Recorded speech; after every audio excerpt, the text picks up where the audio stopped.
Live from WSLS, this is 10 News at 6, working for you.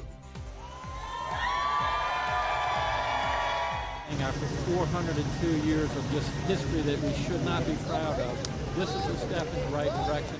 Now at 6, another symbol of the Confederacy taken down. Why this removal is significant. Plus, a cold front is fast approaching the region, bringing some showers and thunderstorms with it. We'll let you know when the rain exits and when more pleasant air moves in. And turning pain into purpose. I will miss her every minute of every day for the rest of my life. What one mother is doing to prevent another tragedy. Good evening and thanks for joining us. I'm Lindsay Ward. I'm John Carlin. One of the largest Confederate monuments in the country has been removed. The Robert E. Lee statue was erected in 1890 and was a centerpiece of protest against racial injustice. Today, crowds cheered as the massive bronze sculpture was lifted into the air. Richmond was the capital of the Confederacy during the Civil War. Some argue the removal was an attempt to erase history, while others say it was a glorification of the South's slaveholding past.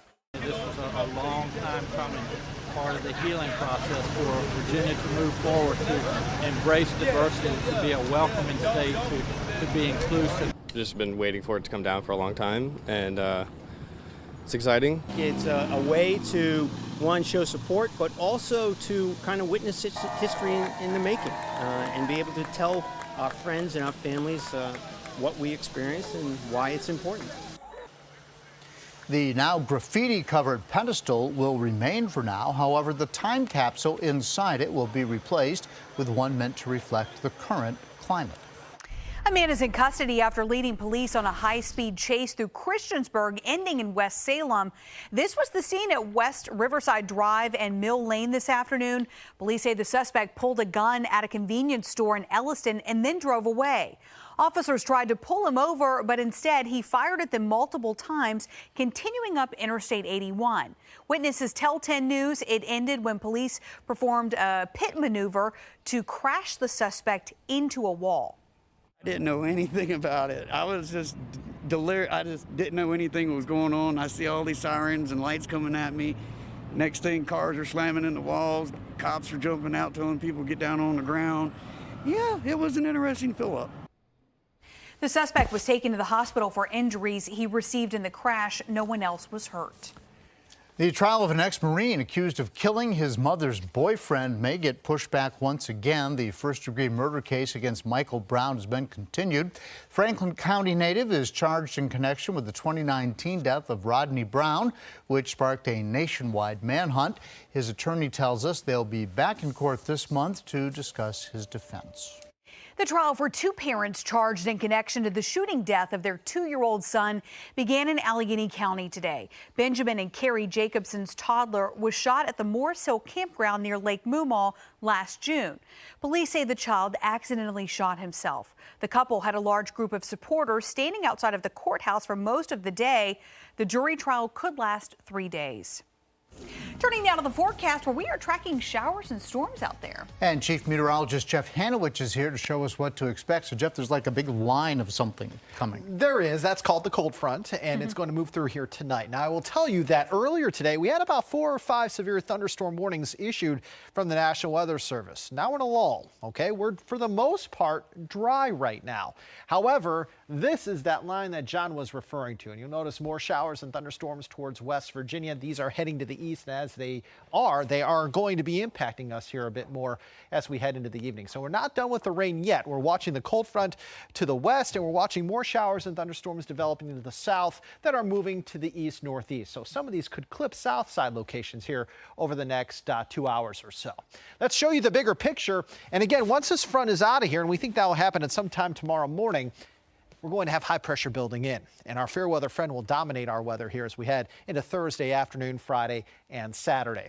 Your bus stop forecast for the morning: going to have a few leftover showers around as you head off to school or work. Going to have some cloud cover around in the morning too, but by the afternoon, we're going to see increasing sunshine with highs tomorrow around 80 degrees. Now, as we count down alongside you, Wednesday, September 22nd, 2 weeks from today, fall officially begins. And we're going to get a taste of fall here tomorrow and on Friday. John.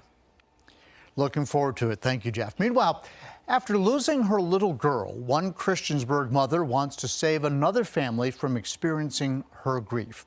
10 News reporter Lindsay Kennett spoke to her about sharing a message of hope during National Suicide Prevention Month. She was my baby girl. This October, Breanna Hearst would have turned 20. Bree's mother, Tracy Linkus, says she loved music, cats, and had a great sense of humor. She was very kind. In April 2018, Bree took her own life. She was just 16 years old. I will miss her every minute of every day for the rest of my life. To honor Bree, Linkus made it her mission to raise awareness for suicide prevention and destigmatize mental illness. This week is National Suicide Prevention Week. Sheila Lithgow with Blue Ridge Behavioral Health Care wants people to seek help if they're struggling. Suicide is preventable, and it could affect anybody. Suicide is the 10th leading cause of death in the U.S. Lithgow says it's too soon to tell if the pandemic impacted suicide rates because of a lag in the data. But she says more people are asking for help. Calls to crisis hotlines spiked. A new CDC report shows that mental health-related emergency department visits jumped 31% from 2019 to 2020 for teens ages 12 to 17.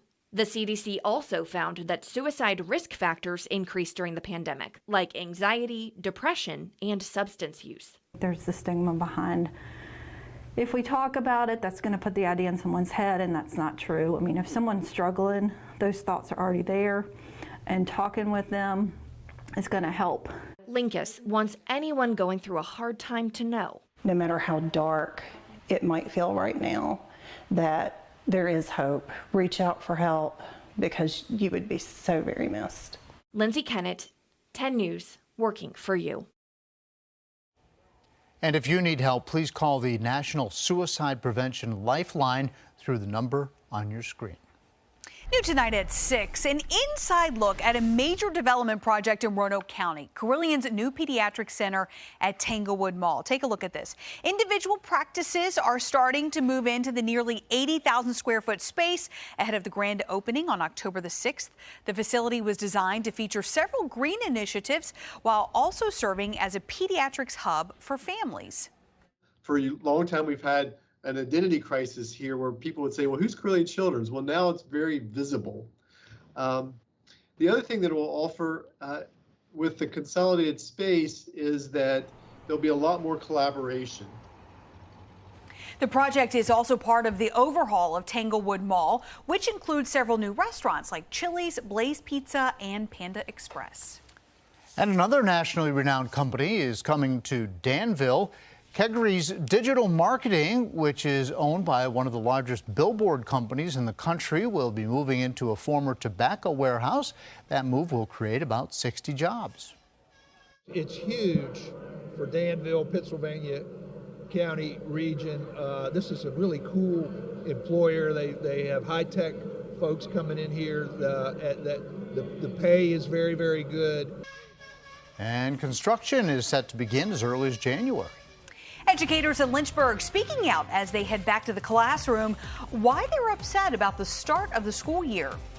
Plus, honoring the lives lost 20 years after September 11th, the unique tribute Buena Vista is planning. Growing concerns as students and staff head back into the classroom. A survey from Lynchburg Education Association was sent to hundreds of LCS employees, and while data is still coming in, we're told the results are disturbing. 45.3% said not too good, more challenges than I would like, while 34% said awful, one of the worst starts to the year I have ever had. That means that more than 79% of your staff who responded are struggling less than 4 weeks into the year. COVID-19 tops the list of issues with about 80%, followed by mental health and student behavior. And Virginia Tech's promising to take action following Friday night's game. The university issued an apology to Hokie Nation yesterday amid several concerns. School leaders are looking into student and fan conduct, seating, concession stand, and lines at the gate. Virginia Tech hopes to make improvements for Saturday's game. More information expected by the end of the week. You're looking at a live picture from our Liberty University Skycam overlooking the beautiful hill city of Lynchburg, where you are seeing some sunshine to end the day today. Good news for the Battle of 460 as the Hillcats battle the Red Sox at City Stadium. We will let you know when the humidity goes down and when temperatures go down too, coming up in your forecast.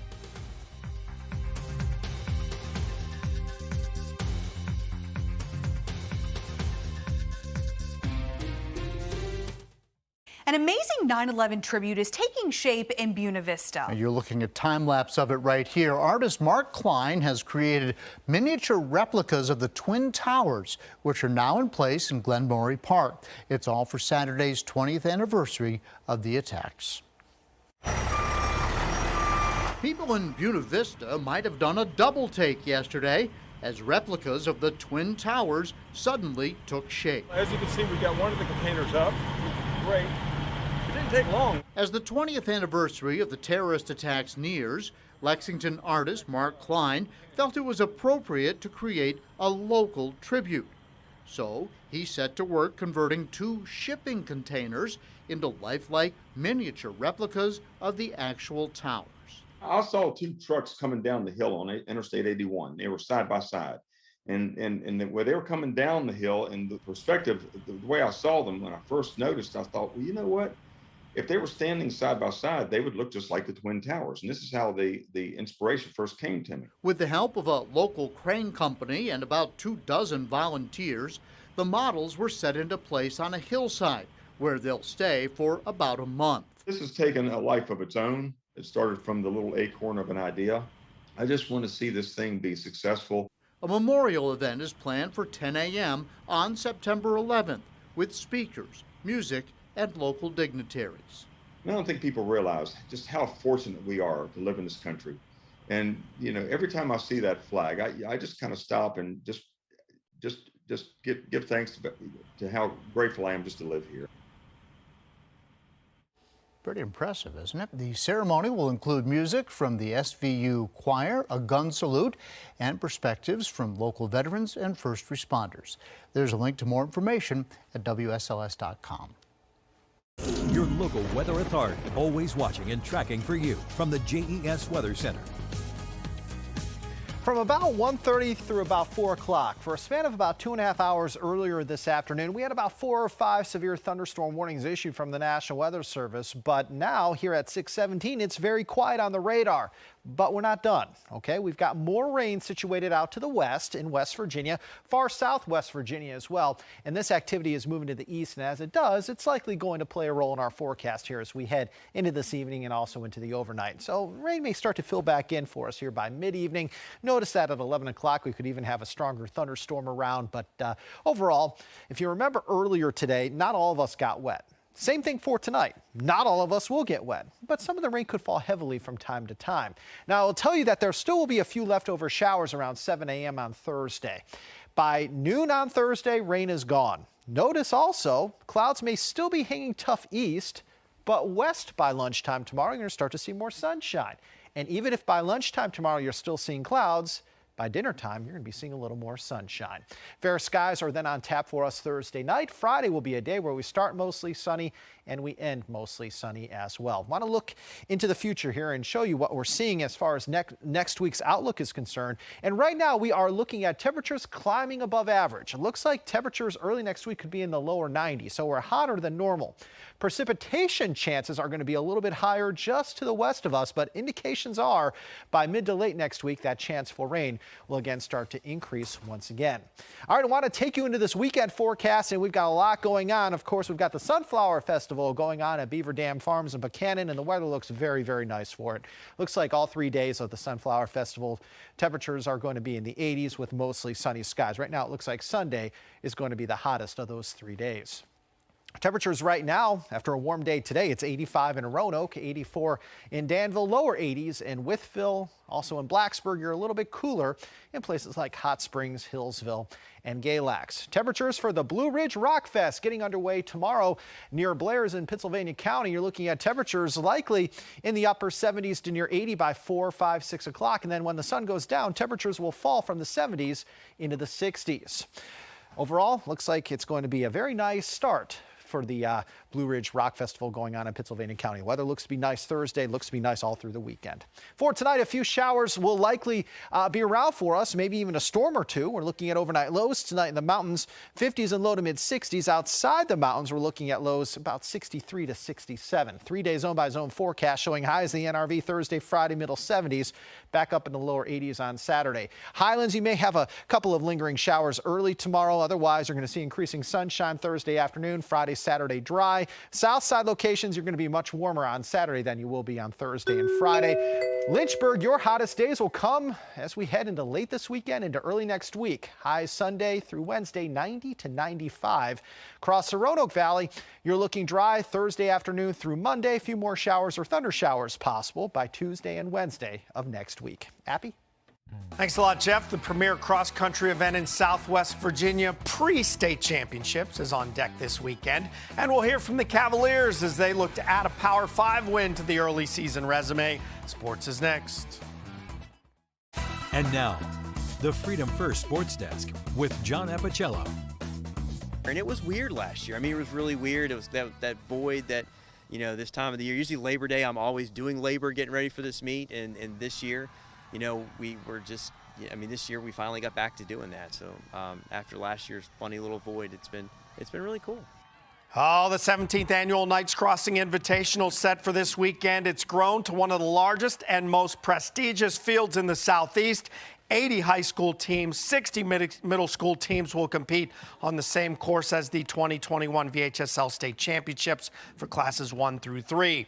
2019 teams came from Alabama, Kentucky, North Carolina, Tennessee, as well as West Virginia and Virginia. Take on 10, make your NFL picks. An 18-year-old from Great Britain is into the semis. More First and 10 schedule changes. Do check our website. Back to you guys. NBC Nightly News coming up next. And we'll see you back here at 7.